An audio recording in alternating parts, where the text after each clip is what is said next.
ചില ദിവസങ്ങളിൽ കാലിവയറുമായാണ് ഞാൻ ഉറങ്ങാറ്. നിരന്തരമായ വ്യോമാക്രമണങ്ങൾ കാരണം ചില ദിവസങ്ങളിൽ ഉറക്കം തന്നെ കിട്ടാറില്ല. ക്യാമറയ്ക്ക് മുന്നിൽ സ്ട്രോങ് ആയി നിൽക്കാൻ ഞാൻ ശ്രമിക്കാറുണ്ട്. പക്ഷേ തകർന്ന് തരിപ്പണമായിക്കൊണ്ടിരിക്കുന്ന ഗസയെപ്പോലെ ക്യാമറയ്ക്ക് പിന്നിൽ തളർന്നു വീഴുകയാണ് ഞാൻ. ഗസയിലെ അൽ ജസീറ റിപ്പോർട്ടർമാരിൽ ഒരാളായ ഹാനി മഹ്മൂദിൻ്റെ വാക്കുകളാണിത്. മുനമ്പിലെ മാനുഷിക അടിയന്തരാവസ്ഥയിലേക്ക് ലോകശ്രദ്ധ ക്ഷണിച്ചുകൊണ്ട് ചാനൽ തന്നെയാണ് അദ്ദേഹത്തിൻ്റെ വീഡിയോ പുറത്തുവിട്ടിരിക്കുന്നത്. അതീവ ഗുരുതരമാണ് ഗസയിലെ സാഹചര്യം. അസാധാരണമാണ് അവിടെ നിന്ന് പുറത്തുവരുന്ന വിവരങ്ങളും ദൃശ്യങ്ങളും. കൊടിയ വിശപ്പും നിർജ്ജലീകരണവും കാരണം മനുഷ്യർ തെരുവുകളിൽ കുഴഞ്ഞു വീഴുകയും പിടഞ്ഞു മരിക്കുകയുമാണെന്നാണ് CNN റിപ്പോർട്ട് ചെയ്യുന്നത്. ഗസയിൽ ഇപ്പോൾ എന്താണ് സംഭവിക്കുന്നതെന്ന് വിശദമായി പരിശോധിക്കാം. സ്വാഗതം ഇൻഡെപ്തിലേക്ക്.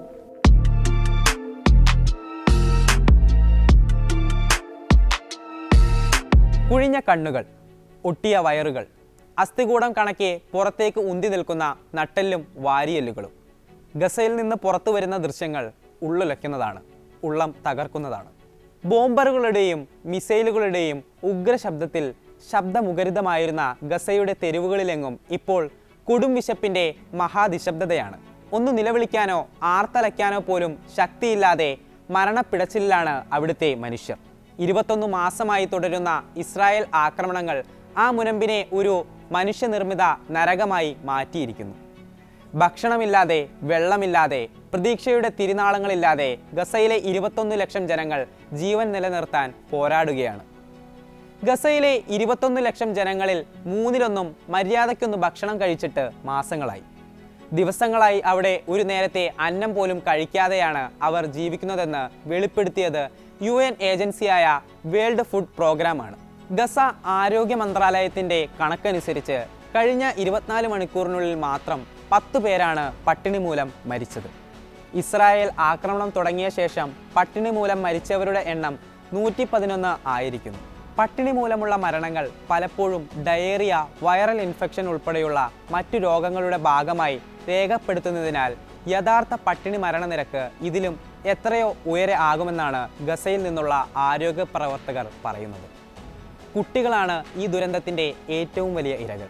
ഏകദേശം 1 ലക്ഷത്തോളം വരുന്ന സ്ത്രീകളും കുട്ടികളും കടുത്ത പട്ടിണിയും പോഷകാഹാരക്കുറവും മൂലം മരണം മുൻപിൽ കണ്ട് കഴിയുന്നവരാണെന്നാണ് ലോകാരോഗ്യ സംഘടനയുടെ റിപ്പോർട്ട് വെളിപ്പെടുത്തിയിരിക്കുന്നത്. ഗസയിൽ ഇപ്പോൾ ആർക്കും പട്ടിണിയിൽ നിന്ന് രക്ഷപ്പെടാനാകില്ല. എനിക്ക് പോലും. എൻ്റെ കുടുംബത്തിൻ്റെ വിശപ്പടക്കാനായി മാവും തേടി അലയുകയാണ് ഞാൻ. പറയുന്നത് നാസർ ആശുപത്രിയിലെ ശിശുരോഗ വിഭാഗം മേധാവി ഡോക്ടർ അഹമ്മദ് അൽഫറയാണ്. പോഷകാഹാരക്കുറവ് മൂലം ആശുപത്രികളിൽ മരിക്കുന്നവരുടെ എണ്ണം കുത്തനെ ഉയരുകയാണെന്നാണ് ഡോക്ടർമാർ റിപ്പോർട്ട് ചെയ്യുന്നത്. ഇസ്രായേലിൻ്റെ പല വിധത്തിലുള്ള മരണക്കെണികളും ഇതോടൊപ്പം ചർച്ച ചെയ്യേണ്ടതാണ്. ഇസ്രായേൽ നിയന്ത്രണത്തിൽ പ്രവർത്തിക്കുന്ന ഗസ ഹ്യൂമാനിറ്റേറിയൻ ഫൗണ്ടേഷനാണ് ഗസയിൽ ഇപ്പോൾ ഭക്ഷണ വിതരണം നടത്തുന്നത്. UN സംഘടനകൾ, വിവിധ സന്നദ്ധ സംഘടനകൾ എന്നിവരെയെല്ലാം പുറത്താക്കിയാണ് സംഘത്തെ ഇസ്രായേലും അമേരിക്കയും ചേർന്ന് മുനമ്പിൽ ഇറക്കിയിരിക്കുന്നത്. ഗസയിലെ മനുഷ്യർക്ക് ആവശ്യമായ ഭക്ഷണ സാധനങ്ങൾ വിതരണം ചെയ്യുന്നുവെന്നാണ് GHFൻ്റെ അവകാശവാദം. എന്നാൽ സത്യത്തിൽ മരണക്കെണികളായി മാറിയിരിക്കുകയാണ് ഈ ഭക്ഷണ വിതരണ കേന്ദ്രങ്ങൾ. UN കണക്കനുസരിച്ച് മെയ് മാസം മുതൽ GHF ക്യാമ്പുകൾക്ക് മുന്നിൽ 1050 ഫലസ്തീനികളാണ് ഇസ്രായേൽ സൈന്യത്തിൻ്റെ വെടിയേറ്റ് മരിച്ചത്. കടുത്ത വിശപ്പ് കാരണം ഭക്ഷണത്തിനായി ഓടിയെത്തുന്ന നിസ്സഹായരായ മനുഷ്യർക്ക് നേരെയാണ് ഒരു കാരണവുമില്ലാതെ സൈന്യം നിറയൊഴിക്കുന്നത്. ഈ സഹായ വിതരണ കേന്ദ്രങ്ങൾ മരണക്കെണികളാണെന്ന് ജനങ്ങൾക്ക് അറിയാമെന്ന് പറയുന്നു സന്നദ്ധ സംഘമായ ഓക്സ്ഫാമിലെ ഗസയിലെ ഓഫീസർ ഗദ അൽ ഫദ്ദൽ. മരണം പ്രതീക്ഷിച്ചും അവർ അവിടേക്ക് പോകാൻ കാരണം നിസ്സഹായാവസ്ഥ മാത്രമാണ്. സ്വന്തം കുഞ്ഞുങ്ങളുടെ വിശപ്പടക്കാൻ അവർക്ക് മുന്നിൽ ഇപ്പോഴും മറ്റൊരു മാർഗവുമില്ലെന്നും അദ്ദേഹം ചൂണ്ടിക്കാട്ടുന്നു. ഹമാസ് അനുകൂലികൾ ഭക്ഷണം മോഷ്ടിക്കുന്നത് തടയാനാണ് വെടിവെപ്പ് നടത്തുന്നതെന്നാണ് ഇസ്രായേൽ ന്യായീകരണം. അത്തരക്കാർക്കുള്ള മുന്നറിയിപ്പായി മാത്രമാണ് വെടിവെക്കുന്നതെന്നും IDF വാദിക്കുന്നുണ്ട്. എന്നാൽ UN ഉൾപ്പെടെയുള്ള ഏജൻസികൾ ഇത് തള്ളിക്കളയുന്നു. ഇസ്രായേലിൻ്റെ വംശഹത്യാ പദ്ധതികളുടെ ഭാഗമാണിതെന്നാണ് പലരും ആരോപിക്കുന്നത്. ഗസയിലെ ദുരിതങ്ങൾ ലോകത്തോട് വിളിച്ചു പറയുന്ന മാധ്യമപ്രവർത്തകരുടെ സ്ഥിതിയും ഒട്ടും വ്യത്യസ്തമല്ല. വിശപ്പടക്കാനും ദാഹമകറ്റാനും ഭക്ഷണവും വെള്ളവുമില്ല.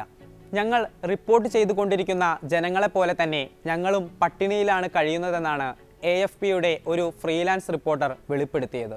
ഗസയിലെ തങ്ങളുടെ മാധ്യമപ്രവർത്തകർ കടുത്ത പട്ടിണിയിലാണെന്നും അന്താരാഷ്ട്ര സമൂഹം ഇടപെടണമെന്നും ആവശ്യപ്പെട്ട് കഴിഞ്ഞ ദിവസം അൽ ജസീറ ചാനൽ അസാധാരണമായൊരു പ്രസ്താവന പുറത്തിറക്കിയിരുന്നു.